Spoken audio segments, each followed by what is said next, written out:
Hello guys, today is another video on the John Deere 8360 RT build. In the last video you seen me making the motor gearbox, so today we're going to have a look at the electronics. So the first part I'm going to do is the headlights, and as you can see in here there's loads of space.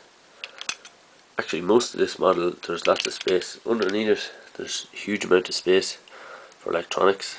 In the bonnet there, huge amount of space for electronics. So this shouldn't be too difficult. The lights here, they are fixed by this central piece. You can see there's a kind of a fake light here and a fake light here, and the mounting post is in the middle here, but it's actually clear plastic.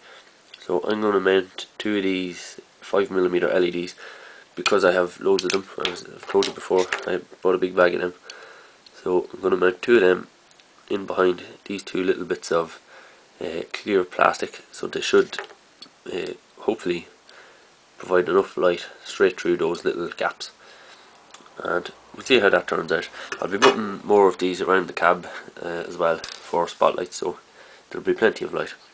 So I have the LEDs mounted on the engine. I just drilled a little hole and put a little self-tapping screw into the hole.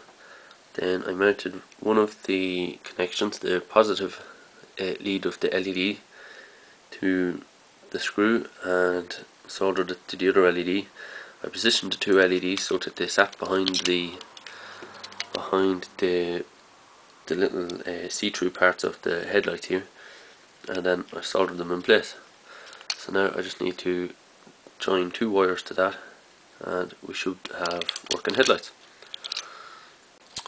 So there's our LEDs now wired back into the little plastic engine, and if we give it a little bit of power, now I only took a resistor at random so that it wouldn't damage them, but that's the lights that we have. We'll give it a little bit, we'll test out the current now for these LEDs.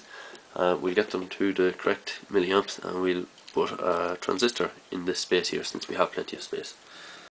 Okay, so now we have our transistor and our resistors all wired in here. So now when I connect the switch, we have control over our headlights. So that's the first of our LEDs sorted. We just need to wire that into the tractor and just screw it back together. Okay, so now that we have our servo motor kind of sorted out, it's time to take a look at adding lights to the back here. This is pretty much the last thing we need to do before we can put it all together. So I have a couple of these red LEDs and a couple of these orange LEDs. So what I'm going to try and do is mount the red LED and the orange LED here where the fake light is, and we'll see how that turns out. The model also has these kind of work lights here, so maybe I'll get rid of that fake light and mount one of these 5mm LEDs here. I have plenty of them, so it's no big deal. That might work pretty well on this model because underneath here this space is not being used because the tracks don't come up into the wheel wells. So we've lots of room in under here to add wires and that. So shouldn't be any problem adding these.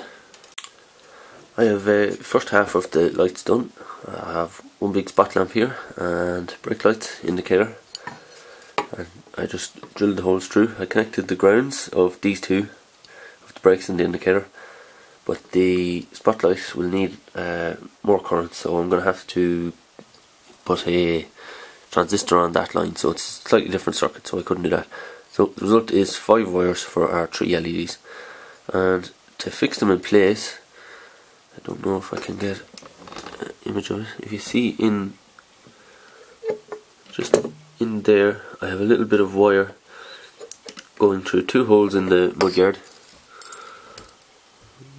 There we go, and that is just holding the wires in place. I found that gluing wires in places like that usually doesn't last very long. The wires tend to come loose before you've finished the model, so if you can add a mechanical fastener like that, it's a little bit better. And that's just the end of one of the LED's leads, so just a little piece of wire, a little bit of wire like this that I cut off one of the leads. So that's all I use for that. It sticks through there, and if we put the cab on, you can't see that, you know, it's in there, but you can see it if you're looking, but you'd have to be looking for it, you'd have to know it was there. After the wires leave our little mechanical fastener in here, they come back up and go through some holes in the side of the body here, which brings them in here underneath the seats. So seats go in there, and we have quite a bit of space underneath the seats here. So this hollow area we can put a transistor or put anything we can, or anything we need to hide, we can stick it in there, no problem. So here's the little board that I've added in here with the resistors for the indicators, brakes, and the transistor for the bigger floodlights. And I've added the little wires that are going to go up to the cab here, and everything should fit under the seat here. Well, that's all I have time for this week, so if you like this build, make sure and subscribe so you don't miss out on the follow-up videos. And if you have any questions, either post them below or post them in the forum, and I'll do my best to answer them. That's everything, so thanks very much.